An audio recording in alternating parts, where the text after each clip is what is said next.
So I want to focus in my question on seasonal agricultural workers. I think even though they are discriminated and excluded to the extent that you have described, I think I'm right in saying that there is a deeper appreciation of their work and their contribution to the Canadian food supply chain and to our life here, as one example.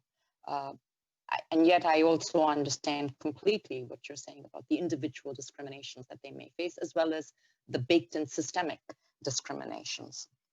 One of the issues I'd like to ask you about is their protection and the enforcement of labor standards, which are, of course, provincial.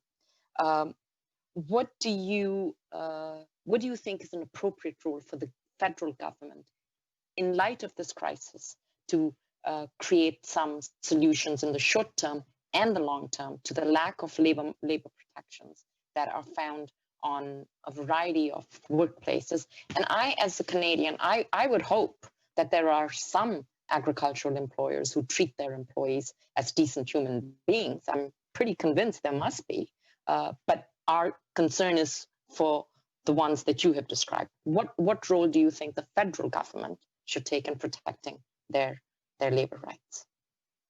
So the central reason that people cannot assert their right to safe work or assert their basic labor rights is that they are on an employer-dependent work permit. That is, they are indentured and tied to the employer. If you cannot leave a bad job, and if you will be deported for speaking out, how can you assert your basic labor rights? That's not a provincial issue, that's a federal issue. So the federal government must remove any tied work permits, and not just do some sectoral, but actually remove all tied work permits. And that's the immediate solution. But as a long-term solution, they just should be given permanent resident status on arrival.